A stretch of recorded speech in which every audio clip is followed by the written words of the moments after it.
Xin chào, tên tôi là Bruno, tôi là đại sứ Bỉ tại Việt Nam từ đầu tháng 8. Nhiệm kỳ hiện nay ở Việt Nam là nhiệm kỳ thứ 2. Tôi đã sang ở Việt Nam lần đầu tiên là năm 94 đến 98. Chúng tôi hiện nay rất là bận vì đang chuẩn bị đoàn qua ngày Thái Thư cùng đoàn kinh tế sẽ sang ở Việt Nam từ 11 tháng 3 đến 16 tháng 3. Chúng tôi cũng rất hân hạnh được làm cùng các bạn của VTC10 để làm sharing ở Việt Nam. Vâng, cảm ơn. Hello, Mr. Ambassador. This is my pleasure to be here today. So first of all, I know that you have been in Vietnam for 8 months, experiencing Vietnam a certain time. What do you feel about Vietnam, the country and the people? Well, Vietnam, at least Hanoi, is definitely a very hectic place. I was very impressed to see how many people were living in Vietnam and to see the crowd in the streets. It's really a booming city with a lot of activity. I also feel that the people are very optimistic, very hardworking. I think they feel they have really the future ahead of them. So I must say so far a very good impression, very positive. The relations with the Vietnamese people are excellent. People are very warm, friendly, always smiling. And I must say, as much in the city as on the countryside. I had several occasions to go outside of Hanoi. I visited several provinces already. And I must say, everywhere the same impression. Very warm people, very open-minded, very optimistic, and very eager to learn and to listen to people from other countries. Yes, that is very encouraging to hear that. And I can recognize that when some of the interesting picture on the table here. I think it's so cute, and your kids draw it, right? Yes, my youngest daughter is 5 years old, and she was impressed by a fairy tale book. Yes. And then she started to draw a little princess. Yes, it's very nice indeed. I'm very impressed. So I told her I would fix it in my office. I still didn't do it, but it's for the coming days. Yeah. Yes. So it means that you brought your family to Vietnam as well? Yes. Okay. Yes. And we all know that today is a very special event, that is the visit of Belgian Crown Prince to Vietnam. So could you introduce to the audience about this event? Well, actually, within one week, a little bit more than 1 week, the Crown Prince of Belgium, Philip, will be here with his wife, the Princess Mathilde, and he will be presiding a delegation of almost 300 people. This is the biggest delegation we receive in Vietnam ever. It is the third visit of the Prince to Vietnam. He was the first time in Vietnam in '94, the second time in 2003, so this is the third visit. A Belgian business delegation led by Belgian Crown Prince Philip will visit Hanoi, Ho Chi Minh City from March 11 to March 16 to boost economic ties and technology cooperation between the two countries. The delegation will include the Belgian Crown Prince, Foreign Minister Rian Rainier, 3 other regional ministers, and 300 entrepreneurs operating in the fields of water and waste management, transport, port, logistics, and healthcare. During the visit, some of the foreign contracts are expected to be signed between Belgium and Vietnam firms and universities.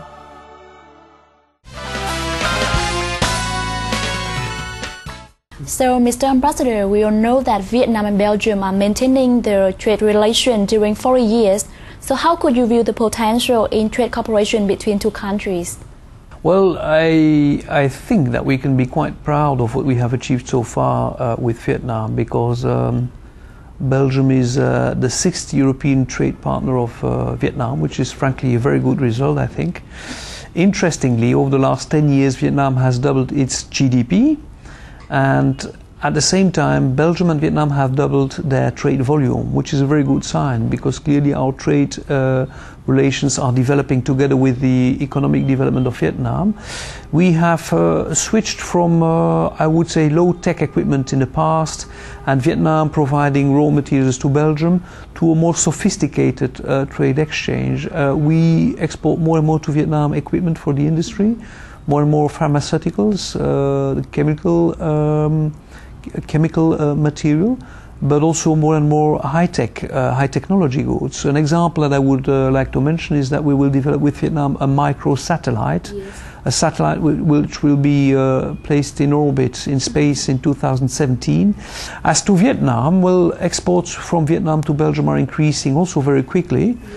Of course, it's basically textile, foodware, leather products, and a lot of agricultural goods. So, Mr. Ambassador, this time I know that accompanying with the Belgian Crown Prince to Vietnam is the economic delegation. So I just wonder what are the main economic sectors that the Belgian delegation focus on Vietnam this time? We have suggested the economic mission with the Prince to focus on certain areas. So basically the mission will concentrate on everything which is relating to port, transport and logistics, but also the agro-business sector, green technology, mainly management of water and waste, and finally also the health sector. Health sector not only as a sector that needs investment and new technology, but also to provide Vietnam, we're requested by the Minister of Health with some know-how about the governance of the health sector in Belgium. So these four sectors are actually, I would say, the focus sectors, but we also bring some high-ranking civil servants from the administration in Belgium to Vietnam. So back to the visit of Belgian Crown Prince to Vietnam this time, I know that accompanying with him is the economic delegation, and as you mentioned about the four main sectors in economy of Vietnam that the Belgian economic delegation focus on this time, one of them is the port infrastructure, right? Yes. So how could you view the potential in cooperation between Vietnamese companies and Belgian companies in the port infrastructure? Well, I must say there also, I'm very happy to see that Vietnam and Belgium have developed a kind of a flagship, a real excellent project that we have developed really together in partnership, and I mean with this Dinh Vụ. Belgian investors have been in Haiphong since more than 10 years. They started in '95. To be frank, in '95, a lot of people in Belgium were thinking this is a risky investment. How will Haiphong develop? Is it economically feasible to develop a big industrial zone and a deep sea port? And I must say, more than 15 years later, the results are there. They're excellent.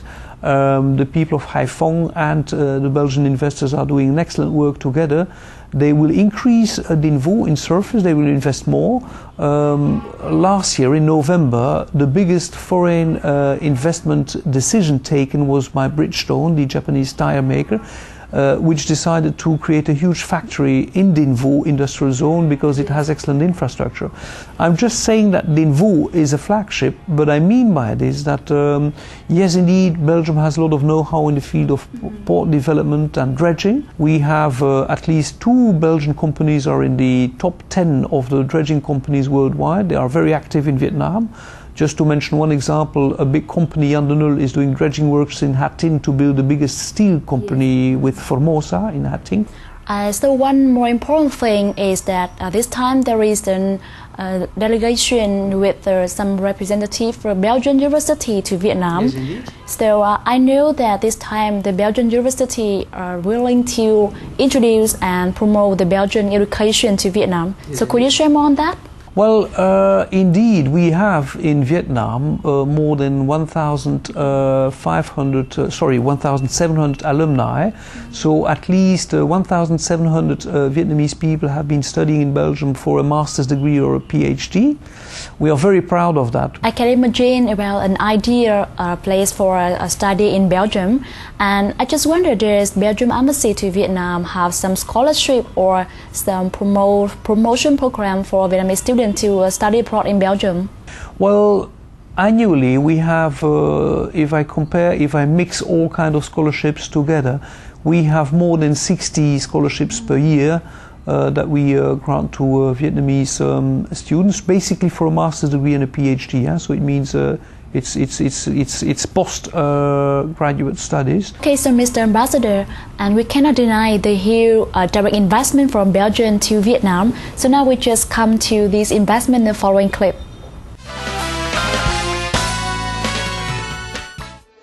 Investment into Vietnam from Belgium. Belgium has many strengths in chemical, oil refining, port and infrastructure.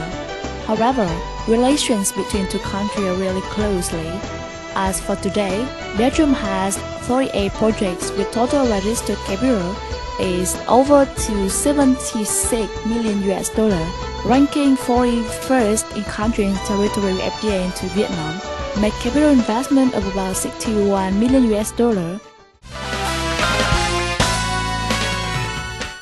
So, Mr. Ambassador, currently, as the statistics show that Belgium has registered over 48 direct investment projects in Vietnam with total capital over 76 million US dollar. But I can see that some people say that the bilateral trade or bilateral investment between two countries is still untapped. So, how do you think about that?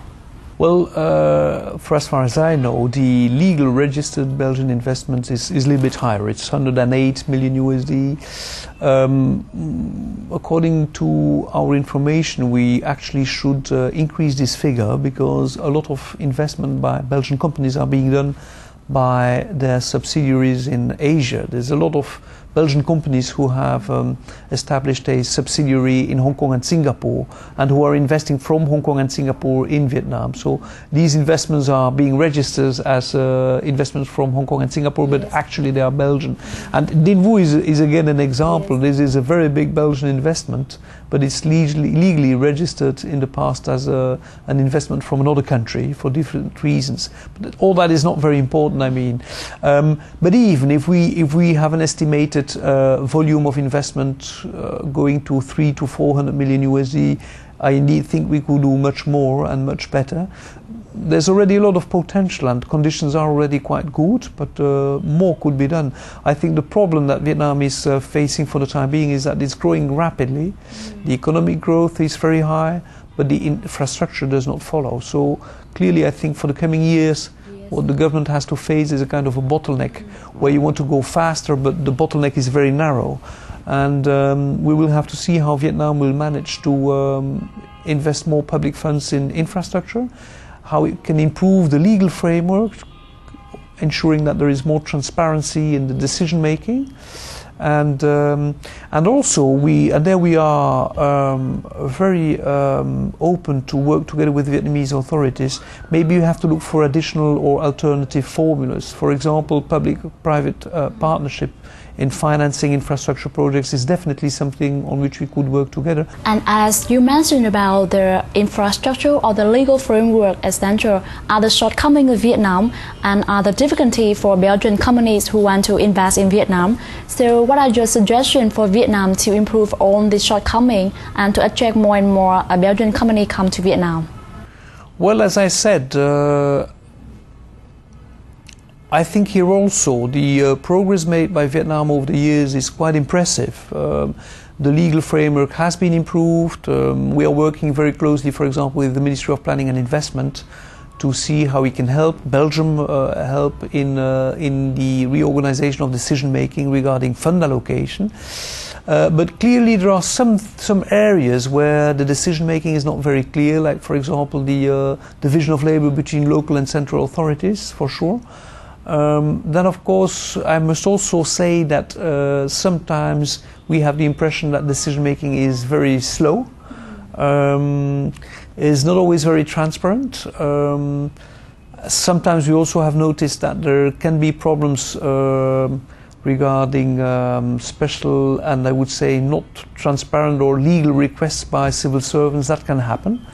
So mentioning about there are some big projects, some big cooperative project between Belgium and Vietnam, and we can take the Dinh Vu project is one typical example. So what about the other projects, or what are the upcoming plans of Belgian companies to invest in Vietnam? We have some interesting projects in the field of green technology. We have Belgian companies with a lot of know-how preparing important investments in the province of Ninh Thuan, in the south of Vietnam. The idea is to develop wind and solar energy and to combine both to come to a kind of mix of green energy production. these investments would raise to almost 800 million USD, which is a very high amount. Yes, so back to we can recognize the very potential in the cooperation in all fields between Belgium and Vietnam, and so we are also looking forward to see the significant outcomes from the visit of Belgian Crown Prince to Vietnam this time. So that's all we have today. Thank you so much once again for taking time for us. Thank you so much, Mr. Ambassador. My pleasure. Thank you very much. And that concludes our show for today. Thank you for watching Showing Vietnam from NETVIET VTC10. If you have any comments, please send email to showingvietnam@gmail.com. I'm Phương Liên, so leave for today. See you tomorrow. Cảm ơn ngài Bruno Angelis, đại sứ Bỉ ở Việt Nam và biên tập viên Phương Liên. Còn bây giờ chúng ta sẽ cùng gặp lại biên tập viên Nguyễn Tùng để đến với câu chuyện hội nhập. Xin cảm ơn Thanh Trang. Thưa quý vị và các bạn, với tốc độ phát triển chóng mặt của Internet, Việt Nam được đánh giá là thị trường nhiều tiềm năng cho sự phát triển của dòng sách điện tử. Tuy nhiên, kinh doanh dòng sách này, nhiều nhà xuất bản vẫn tỏ ra thận trọng, trong khi cộng đồng bắt đầu thích thú với loại hình xuất bản đầy mới mẻ này. Vậy đâu là những rào cản đối với việc phát hành sách điện tử và làm thế nào để sách điện tử gần gũi hơn với cuộc sống sẽ có trong phần tiếp theo của chương trình.